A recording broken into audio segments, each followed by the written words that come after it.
초대 교회사에 보시면 위대한 순교의 이야기가 나옵니다. 로마 교회의 식스투스라는 감독은 경건하고 인자하고 또 어려운 사람들을 많이 돕고 그를 위해서 기도해주고 또한 빈민 구제와 사랑을 실천하여 많은 사람들에게 존경을 받게 되었습니다. 그런데 그 당시 로마 황제인 발레리아누스라는 이 로마 황제가 그 감독의 인기를 질투해서 그를 처형하게 되었습니다. 이 식스투스 감독은 그럼에도 불구하고 그것을 하나님의 뜻으로 알고 조용히 순교의 길을 걸어 갑니다.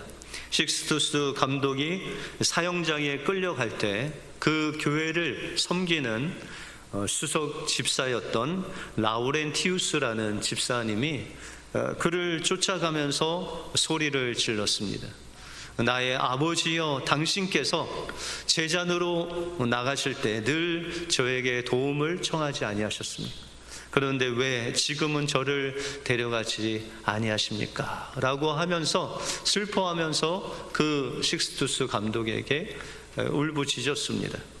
그때 그 식스투스 감독이 그 수석 집사님을 바라보면서 이야기합니다. 사랑하는 아들아, 너도 며칠 후면 나의 뒤를 따르게 되리라. 너무 슬퍼하지 말고 끝까지 예수님을 바라보라 라고 그렇게 이야기를 합니다. 이 라우렌티우스라는 집사님은 그 당시에 식스투스 감독이 목회를 했던 그 큰 교회의 모든 행정과 재정을 관할하는 그런 집사의 역할을 감당하고 있었습니다. 그런데 이 감독이 순교를 당하자 그 로마의 시장이 그 모든 재산권들, 그 큰 교회에 가지고 있는 재산, 보물 이런 모든 것들을 다 압류하는 명령을 그들에게 이야기를 했습니다. 그래서 이 라우렌티우스 집사님은 그들에게 이 재산을 정리할 수 있는 기한을 한 이틀 정도 달라고 하고 그 모든 교회의 재산을 팔았습니다. 그리고 그 팔은 모든 돈을 가지고 교회에 의존하는 수천 명의 가난한 사람들에게 그것을 동일하게 나누어 주었습니다. 그리고 그것을 동일하게 나누어 주면서 내일 여러분들은 이 교회당에 다 모이시기 바랍니다 라고 그렇게 이야기를 했습니다. 이제 다음날 약속한 로마 시장과의 약속한 시간이 돼서 이제 이 집사님이 그 시장 앞에 섰습니다. 그랬더니 그 로마 시장이 이야기하기를 교회당을 열어라. 우리가 그 모든 보물들을 또 재산을 다 우리가 가지고 가야 되겠다라고 그렇게 이야기를 합니다. 그래서 그 교회당 문이 열리고 또한 그 안에 어제 그 집사님을 통해서 그 교회의 모든 재산들을 나눠 가진 그 수천 명의 가난한 사람들이 그곳에 있었습니다. 그 로마 시장을 묻습니다. 이 보물, 재산, 그 모든 교회 재산은 어디 있느냐라고 그렇게 물었더니 라우렌티스 그 집사님이 이야기하기를 교회의 보물이 바로 이 사람들입니다 라고 이야기하자 그 로마 시장은 화가 나서 이 집사님도 순교를 당하는데 식스투스 감독이 순교당한 후 3일째 되는 그날에 또한 순교를 당했습니다. 여러분들, 세상의 물질보다 한 영혼을 천하보다 귀하게 여기는 이 감독과 또한 집사님의 그 헌신을 통해서 교회가 아름답게 세워지고 또한 그들의 영혼을 살리기 위해서 자신의 영혼을 드리는 이 귀한 일꾼들의 모습을 통해서 교회가 아름답게 세워지는 여기까지 하나님께서 인도하시는 놀라운 역사가 이어지게 됩니다. 여러분들, 하나님의 일꾼은 일보다는, 물질보다는 사람의 생명을 소중히 여기는 사람입니다. 그리고 우리의 마음과 생각을 따라 사는 사람들이 아닌 우리는 성령의 인도하심을 따라서 주님의 말씀에 붙잡혀서 사는 인생이 바로 하나님의 일꾼이다라는 것입니다. 우리 은혜교회 모든 하나님의 일꾼들, 여러분들은 한 영혼을 천하보다도 귀하게 여기시고 여러분들의 생각이 아닌 성령의 인도하심을 따라 하나님 말씀에 붙잡혀 사심으로 이런 귀한 훌륭한 하나님의 일꾼으로 거듭나시는 여러분들의 삶이 되시길 주님의 이름으로 축원드립니다.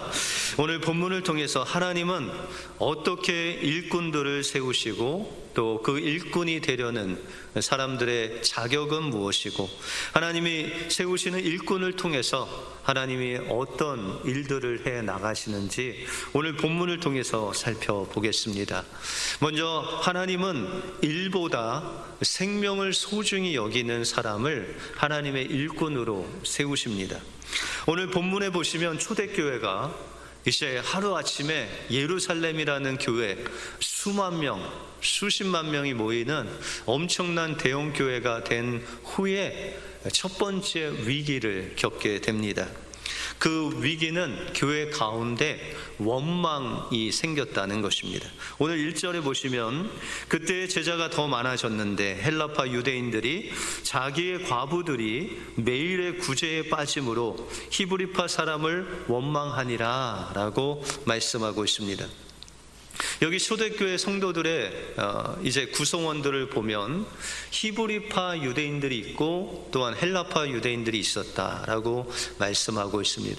여러분들 헬라파 유대인이라는 것은 이제 나라를 떠나서 이방 나라에 흩어져 있다가 이제 하나님께서 정하신 절기, 3가지 절기에 하나님께 예배하러 왔다가 또 자기 나라로 돌아가는 이방 언어를 사용하는 헬라 문화에서 헬라어를 사용하는 그런 유대인들이 바로 헬라파 유대인이다.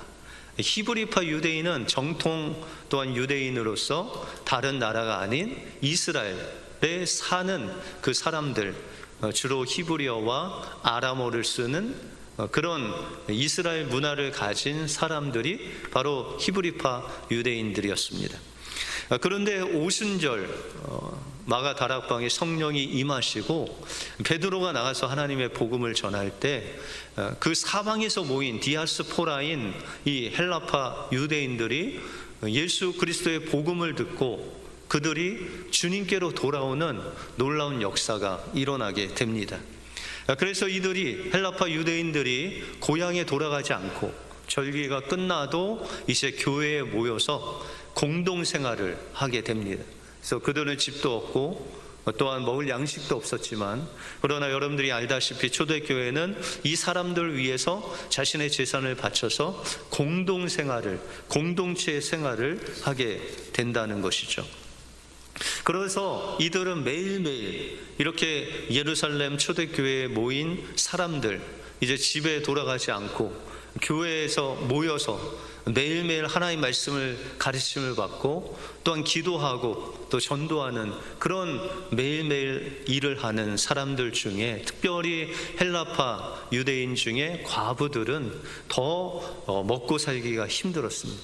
그래서 이제 교회에서 도네이션을 받아서 여러분들이 잘 아시는 바나바와 같은 사람들은 자신의 땅을 다 팔아서 그 판 돈을 사도들 발 앞에 드리지 않습니까? 그렇게 모아진 돈을 가지고 매일매일 이 과부들에게 매일 양식을 주는 그런 일들을 전반적인 것들을 이 사도들이 했다라는 것이죠.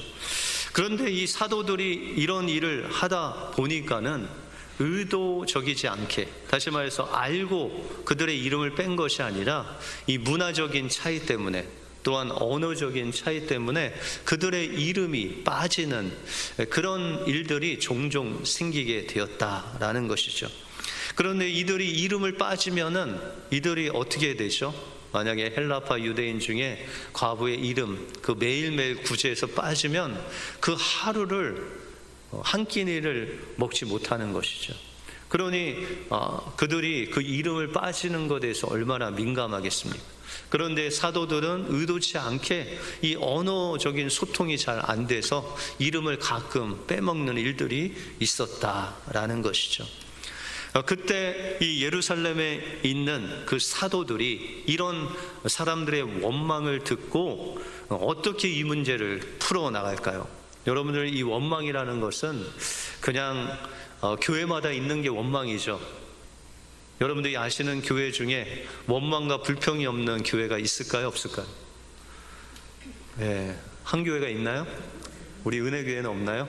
네. 그런데 여러분들, 인간적인 눈으로 볼 때는 아유, 뭐 교회마다 그렇게 불평도 있고 원망도 있을 수 있지라고 하는데, 이 사도들이 이런 원망을 들었을 때 어떻게 했냐면 하나님께 기도를 했다는 거예요. 하나님, 이 원망은 성경 구약 때부터 내려오는 엄청난 하나님을 향한 불신앙이지 않습니까? 이 일을 어떻게 해야 됩니까? 하고 기도를 했다라는 것이죠. 여러분들, 구약에 보시면 이제 이스라엘 백성들이 홍해를 건너고 광야를 지나서 이제 가나안 땅에 들어가야 되지 않습니까? 그래서 하나님께서 약속을 해주셨는데 젖과 꿀이 흐르는 가나안 땅을 너희에게 주겠다라고 약속을 합니다. 그래서 이스라엘 백성들이 12지파의 대표를 뽑아서 정탐꾼을 보내게 되죠. 그래서 12명이 특별히 하나님께서 예비하신 헤브론이라는 땅에 이 12정탐꾼을 보내게 됩니다. 근데 12명이 가서 헤브론 땅을 보니 다 그들의 키가 2m가 다 전반적으로 넘어요. 여러분들, 2m면요 이렇게 하늘을 봐야 될, 그들과 뭐 싸운다는 것은 엄두가 되지 않는 그런 사람들이 거기 그냥 빼곡하게 헤브론 땅에 있었다라는 것이죠. 또 하나님께서 말씀하신 대로 젖과 꿀이 흐르는 땅이라 그냥 포도송이가 얼마나 큰지 사람들이 그냥 어깨에 2명이 나무에 메어서 가지고 올 정도로 그렇게 젖과 꿀이 흐르는 땅은 맞는데, 그들의 눈에는 다 거인들이라 그들과 싸우는 것은 거의 불가능했다. 그래서 이 10명의 정탐꾼들은 그 싸움을 포기하고 우리가 가나안 땅에 들어가는 것은 불가능한 것이다. 그러니 우리가 이것을 그만두고 우리의 살 길을 찾자라고 하면서 돌아와서 원망을 하는데, 우리는 그들 앞에서 메뚜기와 같은 작은 존재니 우리는 가나안 땅을 정복할 수 없다라고 그렇게 이야기를 합니다. 그런데 2명, 여호수아와 갈렙은 아니다라는 것이죠. 거길 보니까 정말 하나님께서 예비하신 젖과 꿀이 흐르고 풍성한 열매가 있는 땅이며, 아무리 키가 큰 아낙 자손이라도 하나님이 함께 하시면 우리가 이길 수 있다. 그 믿음의 눈으로 고백을 합니다. 여러분들, 만약에 우리 은혜교회가 정탐꾼을 보내서 어디 선교지에 그곳을 우리가 정하려고 보냈는데 12명 중 10명이 와서 안 된다 해요. 근데 2명은 된다. 그럼 여러분들은 누구에게 표를 찍으시겠습니까? 뭐 투표해봤자 뻔한 결과 아닙니까? 10명이 말한 우리 민주주의에 따라서 여러분들 그 사람의 그 결과를 우리가 택하지 않겠습니까? 그런데 여러분들, 교회는 때때로요 민주주의가 아닐 때가 있어요. 아니, 목사님, 이 민주주의에 사는데 우리 교회도 민주주의를 따라야 되지 않습니까? 그러면은 이 신구약 말씀이 하나님의 말씀인지 아닌지 투표를 하자. 그런데 투표 결과 하나님의 말씀이 조금은 아니라는 결과가 대다수에 나왔습니다. 그러면 성경은 하나님의 말씀이 아닙니까? 맞습니까? 여러분들, 변하지 않는 진리가 있다는 것이죠. 우리에게 구원을 주신 분은 오직 예수님 한 분밖에 없다는 거예요. 그런데 이것은 아무리 투표를 해서 많은 사람들이 아니라고 부인을 해도 우리의 구원자 되신 분은 오직 예수님 한 분밖에 없다라는 것이죠. 그런 의미에서 교회는 민주주의가 아닐 수 있다라는 것이죠. 그런데 이와 같이 10명의 정탐꾼들과 2명의 정탐꾼들이 그들의 똑같은 눈으로 그것을 보고 왔는데, 이들의 차이가 무엇입니까? 바로 믿음의 차이였다라는 것이죠. 10명은 눈으로 보이는 것만 보았지 그 뒤에 역사하실 하나님을 보지 못했지만, 그러나 여호수아와 갈렙은 그 거인들 너머에 하나님께서 함께해 주시면 그들도 하나님 앞에 복종할 수밖에 없는 사람인 것을 믿음의 눈으로 보았다라는 것입니다. 이와 마찬가지로 사도들이 하나님 앞에 기도하는데 헬라파 유대인들, 그들은 이 예루살렘 교회의 한 일부 소수였습니다. 그런데 기도를 하는데 하나님께서 그거에 그 원망이라는 이 불순종을 그냥 놔두면 교회가 위기에 처하고, 이스라엘 백성들이 그 40일 그 정탐을 잘못해서 40년 동안 광야에서 방황하다 죽은 것까지 예루살렘 교회도 이 원망 때문에 망할 수 있다라는 그 위기의식을 가지고 하나님께서 그들에게 지혜를 주셔서 하나님의 놀라운 역사를 이루게 하십니다. 2절에 보시면 12사도가 모든 제자를 불러 이르되 우리가 하나님의 말씀을 제쳐놓고 접대를 일삼는 것이 마땅하지 아니하니라. 여러분들, 사도들이요, 하나님의 말씀과 전하는 것과 기도하는 일 외에 여기 보시면은 접대를 일삼는 것이 마땅치 않다. 접대가 어떤 뜻일까요? 사람들 공개하고 구제하고. 그런데 여러분들, 좋은 성경에는 이 접대라는 단어 옆에 이라고 써 있습니다. 잠시 여러분들 성경책을 보시면 좋은 성경만 써 있어요. 이라는 곳에 딱 보시면은 재정 출납 뭐 이런 것들이다 라고 그렇게 이야기하고 있습니다. 이 사도들이 어떤 일을 했냐, 그 바나바와 같은 사람들이 하나님께 바친 그것들, 이 재정을 다 출납을 관리하고 또한 그것으로 뭘 사고 또 공개하고 이런 일들을 이 사도들이 다 했다는 거예요. 이 몇 명이 하니까 이게 수만 명을 어떻게 그 일을 하겠습니까? 그래서 하나님께서는 그 모든 것들을 다 내려놓게 하셨습니다. 여러분들, 뭐 재정을 맡으면 좀 힘이 있습니까? 근데 이 당시에도 그런 뉘앙스가 좀 있는데, 사도들은요 그 모든 것들을 그 자리에서 다 내려놨어요.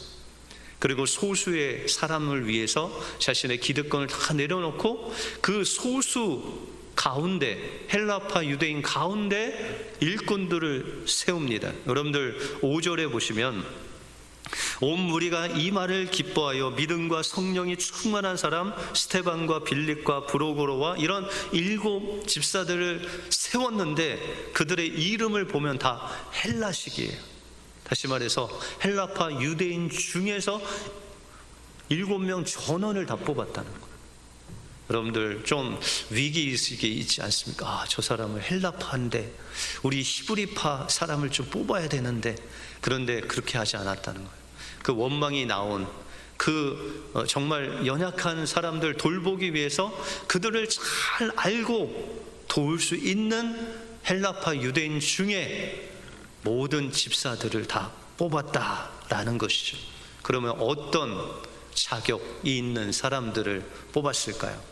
여러분들 3절에 보시면 형제들아 너희 가운데서 성령과 지혜가 충만하여 칭찬받는 사람 7을 택하라. 우리가 이 일을 그들에게 맡기리라 라고 말씀하고 있습니다. 일꾼의 기준은 돈 많은 사람, 성경을 잘 아는 사람, 세상에 지위가 있는 사람이 아니라 성령과 지혜가 충만해서 사람들에게 칭찬받는, 인정받는 사람을 뽑아라, 세우라 라고 그렇게 말씀하고 있습니다.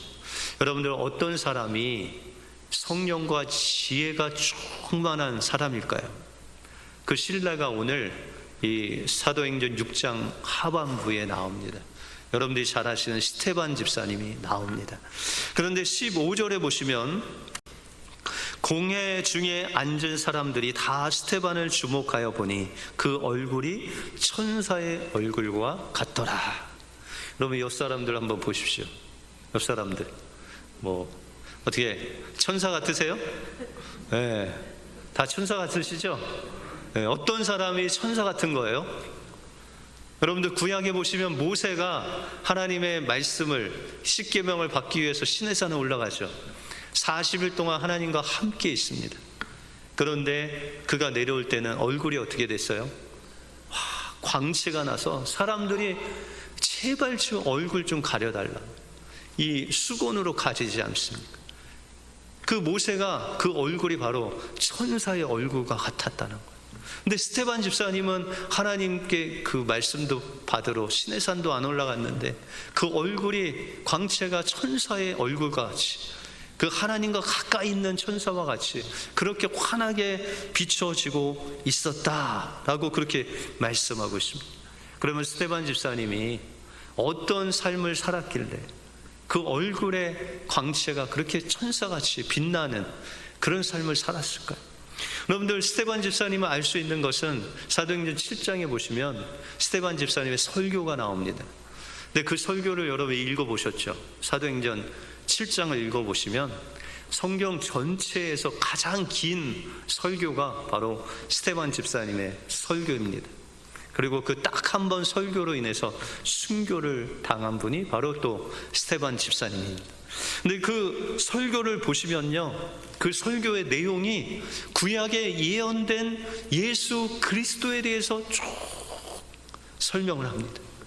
그리고 십자가에서 죽으신 예수님, 그 부활의 예수님, 바로 그 구약에 예언된 메시아라는 것을 말하면서 너희들이 그 하나님이 보내신 메시아를 그렇게 십자가에서 죽였다라는 그 설교의 아주 핵심적인 내용이다라는 것입니다. 여러분들, 스데반 집사님은 성령과 지혜가 충만하여 얼굴이 천사 같은 분이셨는데 그의 말과 행동은 오로지 누구에게 집중되어 있습니까? 구약에 말씀하신 예수 그리스도, 이 땅에서 십자가를 통해서 우리 구원하신 그 예수 그리스도, 온통 그의 마음을 다 예수 그리스도, 우리의 지혜 되신 예수 그리스도로 그의 온 마음과 몸이 채워진 스데반 집사님의 모습을 우리가 볼 수 있다는 것입니다. 성령과 지혜가 충만한 사람은 우리 마음을 온통 하나님께 집중하는 사람입니다. 성령과 지혜가 충만한 사람은 우리의 마음을 하나님의 말씀, 지혜이신 예수 그리스도로 온통 채우고 있는 사람입니다. 성령과 지혜가 충만한 사람은 우리 안에 오신 그 성령의 인도하심을 따라 사는 사람이 바로 성령과 지혜가 충만한 사람이다라는 것이죠. 여러분, 이렇게 성령 충만하고 또한 그 주님의 사랑을 드러내는 그들의 삶을 통해서 사람들에게 칭찬받는 이런 7 집사님을 세울 때 예루살렘 교회가 어떤 일이 생겨납니까? 오늘 7절에 보시면 하나님의 말씀이 점점 왕성하여 예루살렘에 있는 제자의 수가 더 심히 많아지고 허다한 제사장의 무리가 이 도에 복종했다. 우리는 이 7절 말씀에 중간 부분만 딱 봅니다. 어떤 일이 있었어요? 어떤 일이? 제자의 수가 더 많아졌다. 이 양적인 부흥이 일어났구나.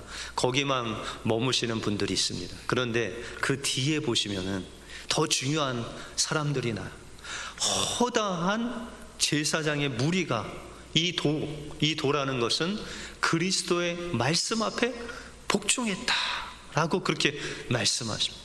아니, 하나님의 부흥이 그렇게 양적으로 많이 일어났는데 이 허다한 제사장은 뭐가 중요할까? 여러분들, 이 제사장은요, 이 당시에 종교 지도자들이었죠. 그런데 이 제사장들은 주로 어디서 일을 하죠? 성전에서 일을 합니다. 그러면 그들의 먹을 것은 누가 주죠? 성전에서 나오는 것을 줍니다. 또한 그들의 집은 어디서 줄까요? 그것도 그 성전에서 일하는 사람들은 다 나라에서 집을 줍니다. 먹고 마시고 생활하고 살 수 있는 모든 것이 그 성전으로부터 나오는 사람이 바로 제사장들이었습니다. 그래서 이 당시에 제사장들은 종교 지도자들로서 아주 상위 클래스에 있던 그런 사람들이었습니다.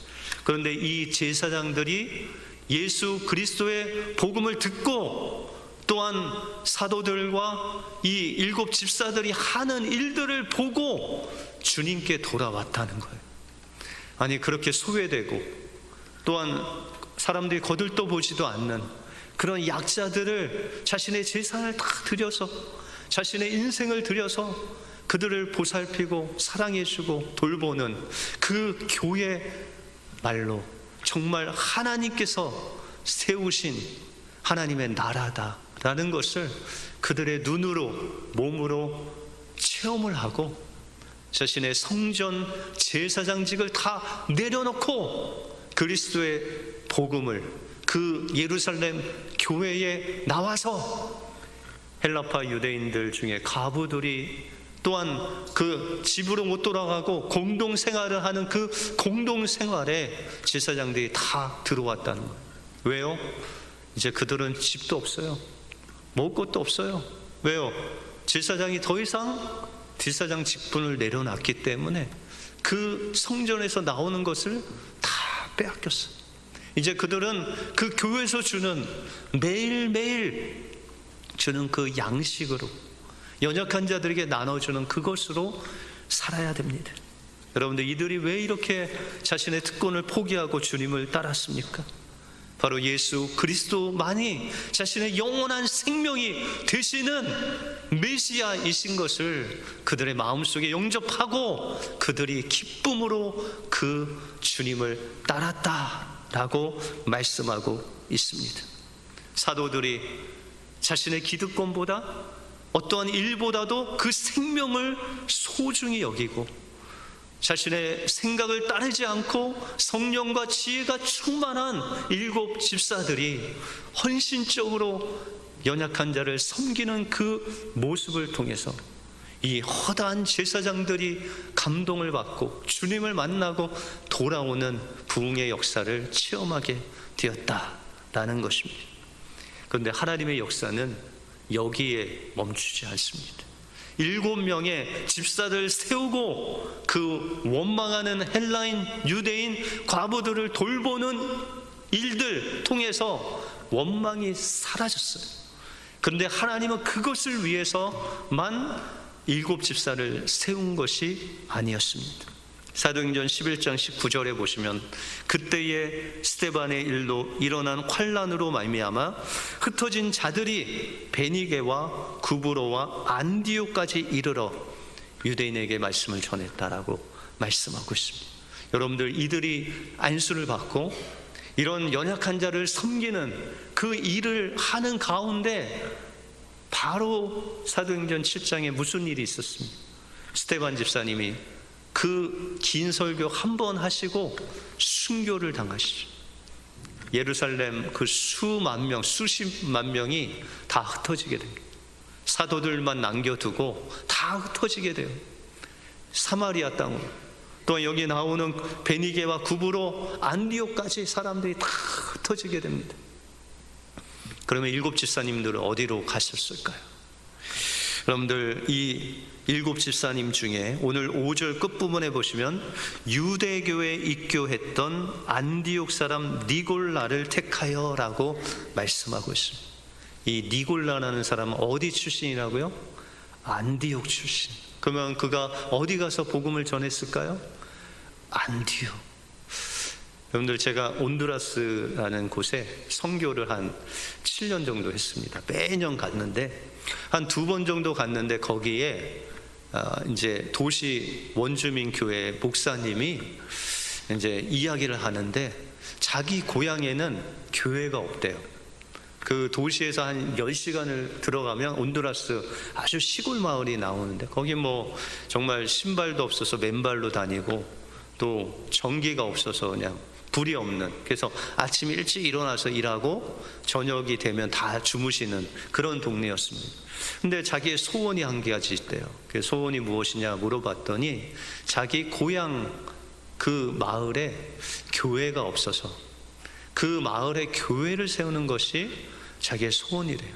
그래서 온두라스 1년, 2년, 3년 가고 4년째 되는 그때 이제 단기 선교 팀원들과 함께 그 목사님 고향으로 가기로 했습니다. 그래서 비행기에 내려서 10시간 동안 버스를 타고 그 고향에 가보니 정말 아침에 일찍 일어나셔서 불 꺼지면 다 주무시는 아주 깡촌이었어요. 그곳에 마을 이장님하고 이야기를 해서 마을 회관에서 머리도 깎고 안경도 해주고 그 학교에서 BBS도 하면서 복음을 전했습니다. 그리고 얼마 안 있어서 그 목사님 시골 마을에 최초로 교회가 세워지는 놀라운 역사가 일어나게 됩니다. 여러분들, 하나님께서 7 집사를 세우시고 훈련시켜서 그 원망하는 사람들의 원망을 없애주는 것에 주님은 멈추지 아니하시고 그 집사님들을 이방 땅인 안디옥으로 인도하셔서 그 이방 땅에 히브리어가 아닌 헬라어를 사용하는 그 사람들에게 복음을 전할 수 있는 훈련을 이 7 집사님들에게 먼저 하시고 핍박으로 인해서 그들이 안디옥에 가서 하나님의 복음을 전합니다. 누구 중심으로요? 이 헬라어를 사용하는 7 집사들을 중심으로 그들에게 복음을 전하고 드디어 그곳에 하나님의 교회가 세워집니다. 그리고 그 교회가 파송한 선교사가 나오는데 그 선교사가 바로 여러분들이 잘 아시는 사도 바울과 바나바를 전도 여행을 보낸 교회가 바로 안디옥 교회입니다. 그래서 이 안디옥 교회를 통해서 소아시아가, 유럽이, 로마까지 하나님의 복음이 땅끝까지 이르는 놀라운 역사가 바로 이 7 집사님들을 통해서 일어나게 된다는 것입니다. 우리 다음 주에 우리 교회가 일꾼을 뽑으려고 합니다. 우리 세워지는 일꾼들은 이런 집사들이 했던 그 원망을 해결하는 일로부터 시작해서 예수 그리스도를 모르는 그 안디옥에 하나님의 복음을 전하기 위해서 하나님의 일꾼을 세우기를 원하십니다. 이 일을 위해서 우리는 일보다 생명을 존중하고 사랑하는 성령과 지혜가 충만하고 사람들에게 칭찬받는 귀한 일꾼을 우리가 다 기도함으로 세워야 됩니다. 그리고 이 일을 통해서 하나님께서 우리 교회뿐만 아니라 우리가 섬기는 선교지에 하나님의 복음이 그들을 통해서 전파되어서 하나님의 복음이 땅끝까지 전파되는데 귀한 일꾼들을 쓰시기를 원합니다. 여러분들 다 하나님의 일꾼입니다.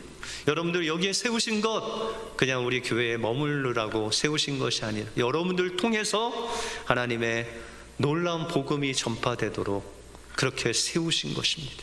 그러므로 늘 일보다는 영혼을 사랑하시고 여러분들의 생각이 아닌 성령과 지혜가 충만되어서 하나님께 귀하게 쓰임받으시는 하나님의 일꾼이 되시길 주님의 이름으로 축원드립니다. 기도하겠습니다.